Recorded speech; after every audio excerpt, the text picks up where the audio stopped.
उपचुनाव में अब कोई भी बात घुमा फिरा के नहीं बोली जा रही, इधर उधर की बात भी नहीं हो रही। अब सब कुछ सीधे सीधे खुल्लम खुल्ला हो रहा है। आज योगी आदित्यनाथ बोले, अखिलेश भी जमकर बोले। बात शुरू हुई अयोध्या से और फिर होते होते पर्सनल हो गई।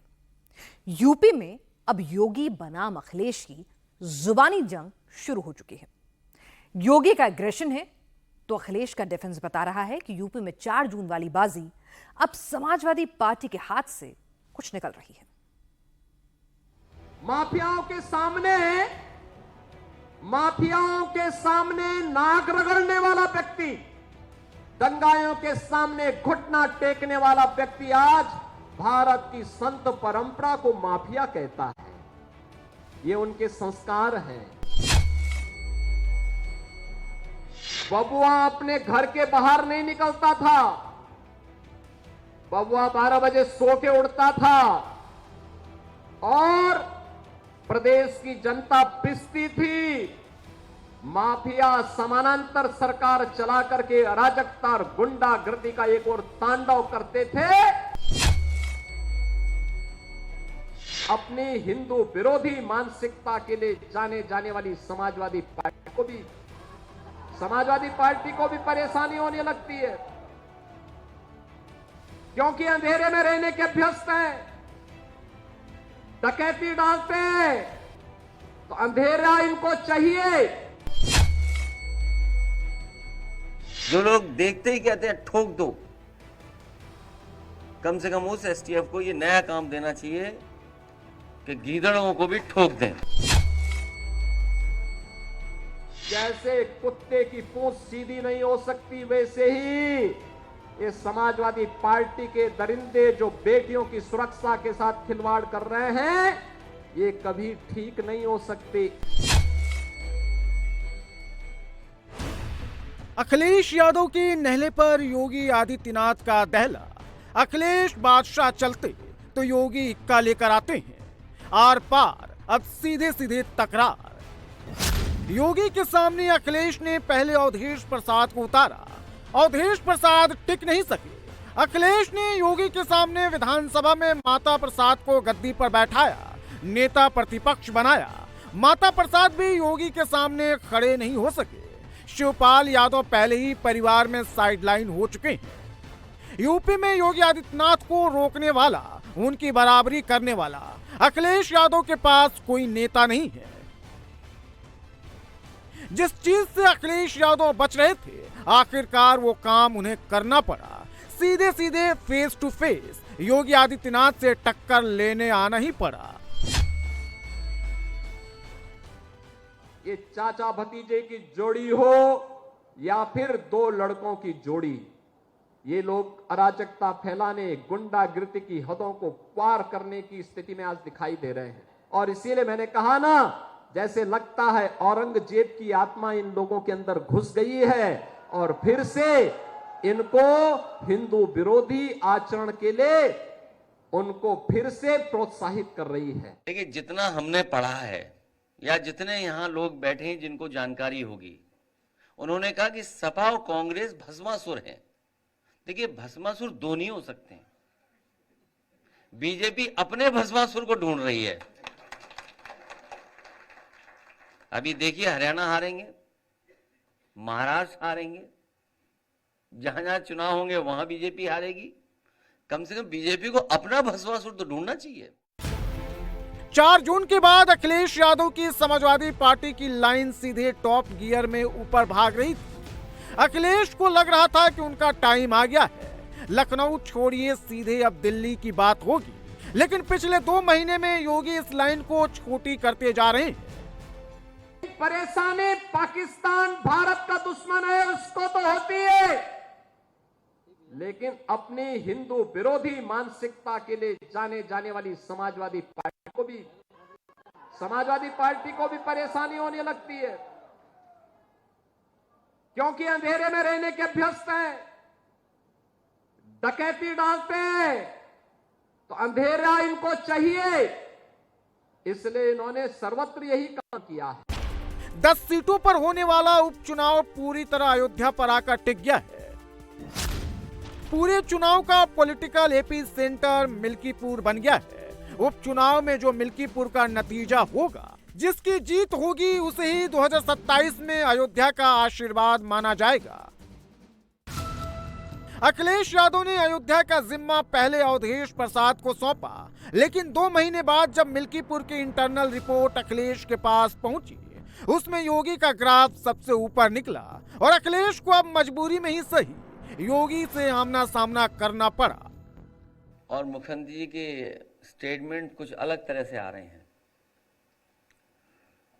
समाजवादियों ने और खासकर मैंने कभी किसी संत, किसी अपने महंत, किसी सन्यासी के बारे में कुछ नहीं कहा। अगर उनको लगता है कि वो शब्द ऐसा है जिसका भाव वो किस रूप में ले रहे हैं, तो हम तो ये कहेंगे कि हमारे उत्तर प्रदेश के मुख्यमंत्री नहीं है, वो मठाधीश मुख्यमंत्री हैं। और फिर मठाधीश मुख्यमंत्री से उम्मीद भी क्या करोगे आप? इसी तरह की भाषा की उम्मीद करोगे? और ये एक दिन से नहीं हुआ है। जब से बीजेपी हारी है, तब से कुछ संतुलन गड़बड़ा गया है। सत्ता के नाम पर ये जितने प्रदेश के संगठित अपराध में लिप्त माफिया थे, चाहे वो गाजीपुर का रहा हो, चाहे वो प्रयागराज का रहा हो, चाहे वो अंबेडकर नगर के रहे हो, चाहे वो रामपुर के रहे हो, ये सब तो इनके चचा जान जैसे थे, चचा जान थे इनके सबके। माफियाओं के सामने नाक रगड़ने वाला व्यक्ति, दंगाइयों के सामने घुटना टेकने वाला व्यक्ति आज भारत की संत परंपरा को माफिया कहता है। ये उनके संस्कार हैं। योगी और अखिलेश दोनों को पता है वोटिंग जीत हार का नतीजा बताती है। चुनाव तो वोटिंग से 1-2 महीने पहले जीता जाता है, सामने वाले को अपने सवालों में उलझाकर। लोकसभा चुनाव में संविधान के सवाल पर अखिलेश ने यूपी में बीजेपी को फंसाया। उपचुनाव में योगी ने कानून क्राइम पर अखिलेश को फंसा दिया है। जो जवाब नहीं दे पाता, जनता उसका साथ भी नहीं देती है। ये गुंडागर्दी चरम पर। समाजवादी पार्टी की सरकार के समय गरीबों का राशन लूटते थे, गौ हत्या करवाते थे, गौ तस्करी ये लोग कराते थे, वनों के अवैध कटान कराते थे, जमीनों पर कब्जा करवाते थे। अराजकता चरम पर इनके समय में थी। और आज भी समाजवादी पार्टी के नेताओं को वही दौरे आते हैं, कैसे जमीन पे कब्जा करते थे। आज जमीनों पे कब्जे हट चुके हैं। हमारी सरकार ने, डबल इंजन की सरकार ने 2017 में बनने के बाद एंटी भूमाफिया टास्क फोर्स बनाया।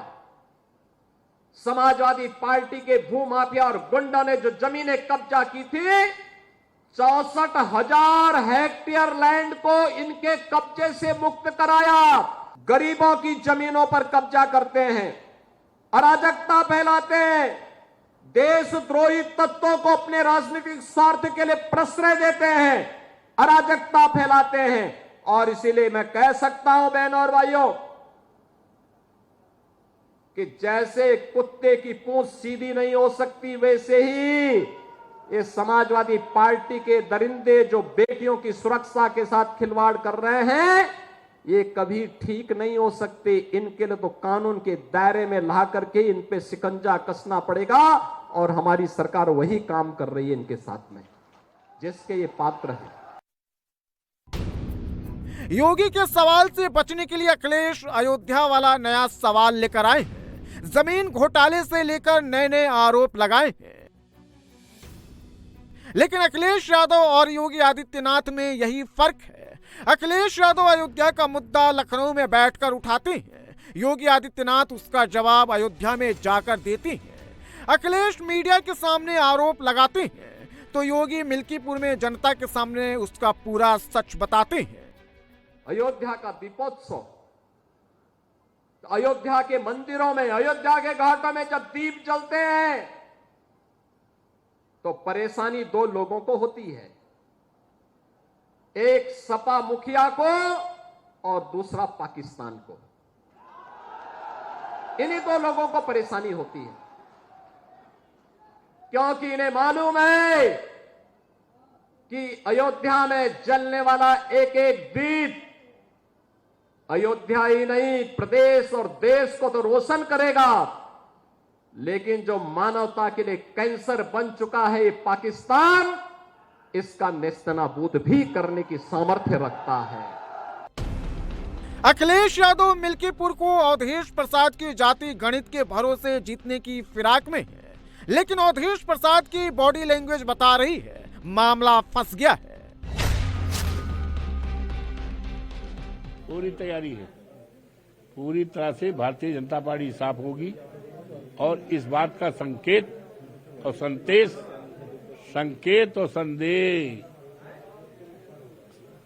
इस प्रदेश की जनता देगी, संदेश देगी कि आने वाले 27 में भारतीय जनता पार्टी का सफाया रहेगा। सफाया, एक भी सीट इनके हाथ में नहीं आनी है। आपको पता है अभी इसी तरह बाई इलेक्शन था, यहाँ 46,000 से हम जीते हैं मऊ में। अरे हम देखे हैं उनके सगरों जनसभा की दूसरे से का हो जाए, हम उनके सब सभा देखे हैं, कितनी बड़ी जनसभा होती है। एक महीने में योगी 5 बार मिल्कीपुर जा चुके हैं, जबकि अखिलेश यादव लखनऊ में ही बैठकर करीब 5 प्रेस कॉन्फ्रेंस अयोध्या और मिल्कीपुर पर कर चुके हैं। अखिलेश यादव ये जानते हैं कि उपचुनाव 10 सीटों पर है, लेकिन जीत एक ही सीट पर सबसे ज्यादा जरूरी है, वो है मिल्कीपुर। इसलिए अखिलेश यादव अयोध्या में जमीन वाला मुद्दा ला रहे हैं। तो जब गुर्गों से आप जमीन कब्जा मुक्त कराएंगे तो सरगना को तो परेशानी होगी ही होगी। और सरगना आज इसीलिए बार बार बोलता है कि अयोध्या में जमीन घोटाला हुआ है। मैं उनको बताना चाहता हूं, अयोध्या में जमीन घोटाला नहीं हुआ है। 1700 करोड़ रुपए के लिए अयोध्या में जमीन का यहां पे मुआवजा बांटा गया। 1700 करोड़ रुपए केवल यहां के किसानों को मुआवजा बांटा गया है। अयोध्या के अंदर हमारी सरकार ने बांटा है। एक भी व्यक्ति ये नहीं कह सकता कि कहीं जमीन में कोई घोटाला हुआ है। जिस अयोध्या को राम भक्तों के लहू से इन्होंने सींचने का काम किया था, जिस अयोध्या के बारे में कहते थे कि अयोध्या में परिंदा भी पर नहीं मार सकता, आज वो अयोध्या आपने देखा होगा 22 जनवरी से लेकर के अब तक 3 करोड़ से अधिक श्रद्धालु अयोध्या धाम में भगवान रामलला के दर्शन कर चुके हैं। और अगर एक एक करके इनके काले कारनामों को निकालना प्रारंभ कर देंगे, जो भदरसा में इन्होंने किया था, कैसे वहां पर इन्होंने जमीनों को कब्जा किया हुआ था। ये 64,000 हेक्टेयर लैंड जो अवैध कब्जों से इनकी मुक्त कराई गई है, जब ये सारा चिट्ठा सामने आएगा ना, ये कहीं मुंह दिखाने लायक नहीं बचेंगे। अखिलेश अयोध्या को मुद्दा बनाना चाहते हैं, लेकिन अयोध्या जाने से कतराते भी। दरअसल अखिलेश यादव मिल्कीपुर जाएंगे तो अयोध्या राम मंदिर जाना पड़ेगा। अगर अखिलेश राम मंदिर नहीं गए तो भी मुद्दा बनेगा, और गए तो एक खास तबके का वोट बैंक चला जाएगा। इसलिए अखिलेश उपचुनाव को जाति पर ले जाना चाहते हैं। जानवरों की समस्या से निपटने के लिए एक एसटीएफ बनानी चाहिए, और या फिर गीदड़ की समस्या का समाधान के लिए ये भी केस एसटीएफ को ट्रांसफर कर देना चाहिए। जो लोग देखते ही कहते हैं ठोक दो, कम से कम उस एसटीएफ को ये नया काम देना चाहिए कि गीदड़ों को भी ठोक दें। जानवरों के इनकाउंटर की जगह उनके रिहायशी जंगलों को अवैध कटाई से रोकने की जरूरत है। अखिलेश की सुई जाति और जमीन पर अटकी हुई है। योगी ने सपा के मोहित खान मॉडल को मुद्दा बनाया, बहन बेटियों की इज्जत से खिलवाड़ करने वालों का कच्चा चिट्ठा मिल्कीपुर वालों के सामने खोलना शुरू किया। मिल्कीपुर के लोगों के सामने ही सपा का इतिहास योगी ने बता दिया। समाजवादी पार्टी का सही चेहरा देखना हो तो ये चेहरा इनका वही है जो भदरसा में समाजवादी पार्टी के नेता मुइन खान ने किया है। ये भी समाजवादी पार्टी का नेता है।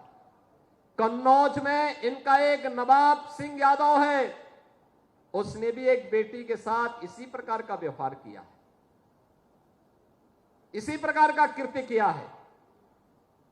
अभी आप देख रहे होंगे भदोई में भी इनका एक विधायक, भदोई का कारनामा भी इनका देखिए। हरदोई में भी एक अधिवक्ता की हत्या समाजवादी पार्टी के ही पूर्व जिलाध्यक्ष के द्वारा की गई।